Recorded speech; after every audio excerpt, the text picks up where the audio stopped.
Hi guys, welcome to the Explicit English channel.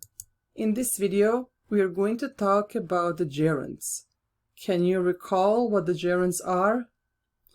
You have probably come across this definition.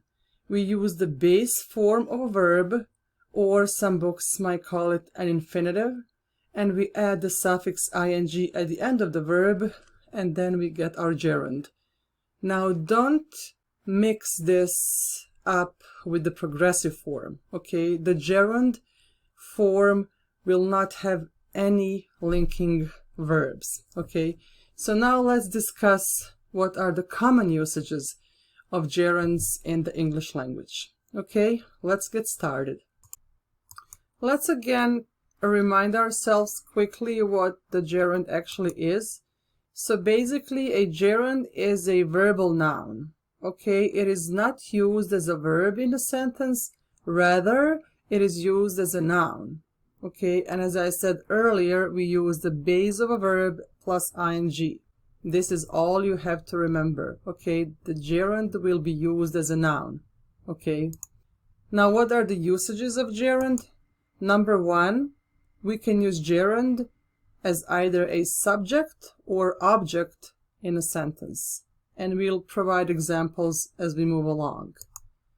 The second case scenario is that when we use gerund after prepositions and verbal, phrases and some fixed expressions that are common in the English language. And the third example is that when we can use gerunds after the nouns that are followed by the preposition of, and this is very common in academic writing. So let's tackle the first one, using gerund as a subject or using gerund as an object in a sentence. Gerund use as a subject in a sentence happens when we use a verb as our subject, okay? So the general rule states that every time you want to use a verb as the subject of your sentence, you have to use gerund, which means you will transform this verb into a gerund, okay? Like this. Attending university is deemed important nowadays, okay? We can't say attend university. We can't just start with a verb. We have to start with a noun, okay? So attending university is deemed important nowadays. Second example, applying for a job has taken weeks. Okay, again, we have to transform this verb apply into a gerund to make this sentence correct. So to say apply for a job would be incorrect, okay? Now, how can we use gerund as an object? Well, you're just gonna make it an object like you would make any other noun an object, okay? Look at this example here. I love teaching. So I is our subject, love is our main verb, and I love what? So teaching is our object. We can't say I love teach. That'd be incorrect. Another example, avoid driving under the influence. So avoid is used as an imperative verb, and usually imperatives give orders, and it's implied that we talk to you, second person singular. So avoid what? Avoid driving under the influence, okay?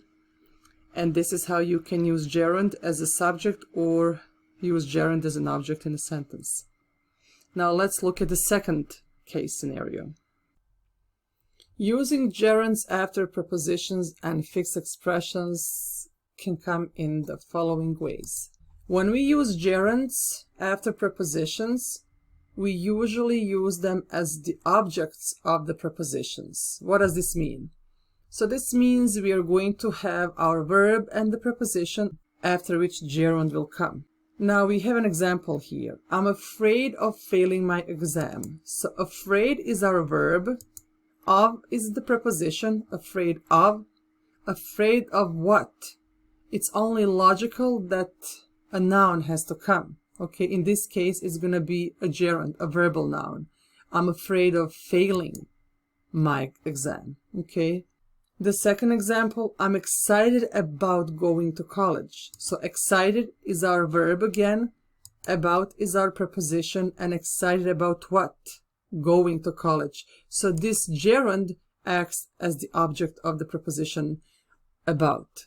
Okay, so this is the order that you can follow and can hopefully clear out how we can use this as the object of preposition. Okay.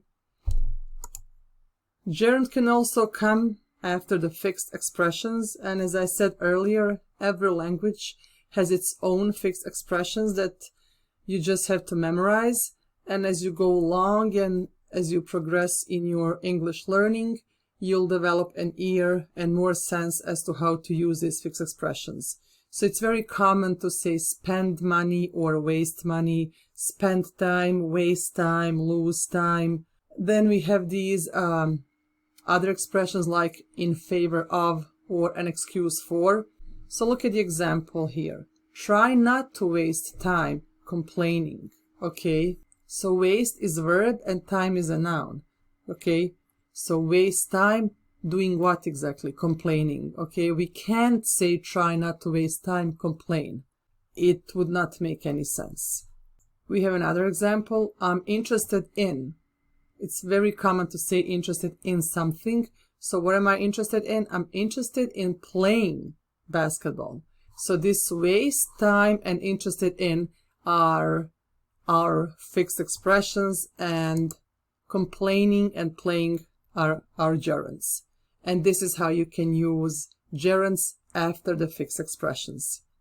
With this, we conclude our second case scenario, and let's move on to the last one.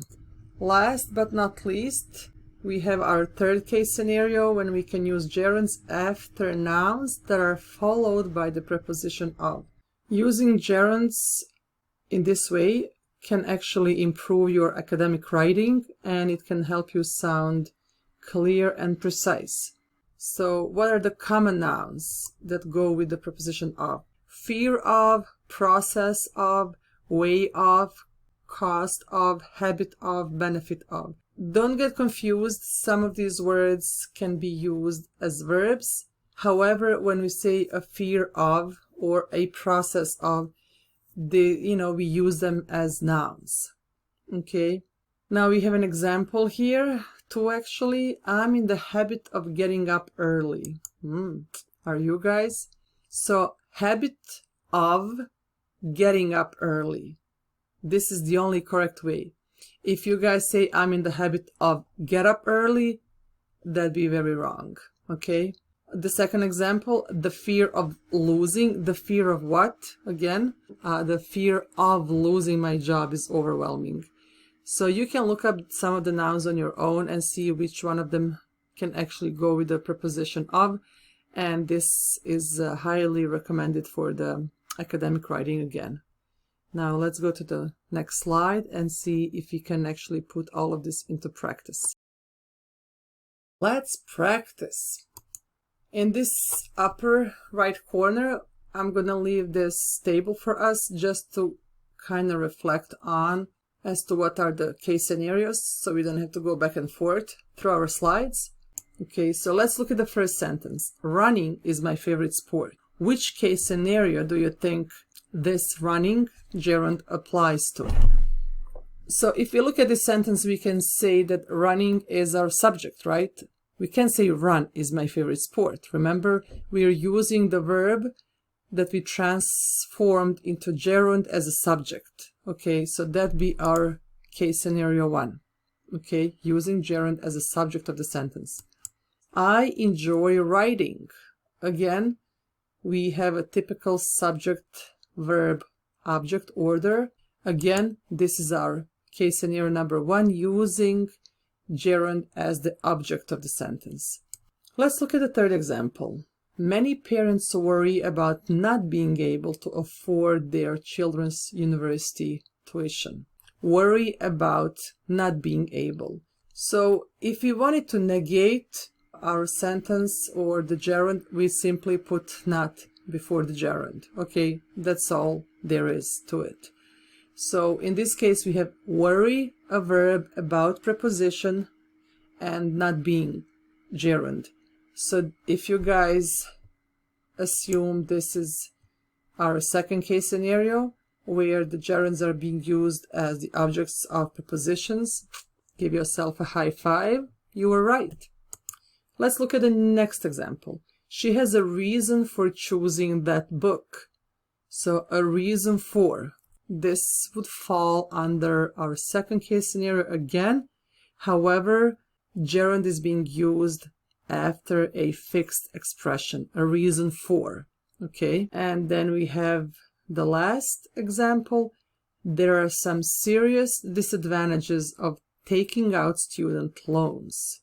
So the disadvantages, this is our plural noun, and of is our preposition. So this would be our third case scenario where we use gerund after the noun that is followed by preposition of. Okay, so you guys can also in a similar way take some verbs and make them gerunds and play with these scenarios to get in a habit of using gerunds correctly.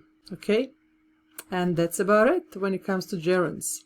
If you guys benefited from this video, please don't forget to like, share with other people that you think may benefit as well, and don't forget to subscribe to our channel. Check out some other videos we have here at The Explicit English. Thanks for watching.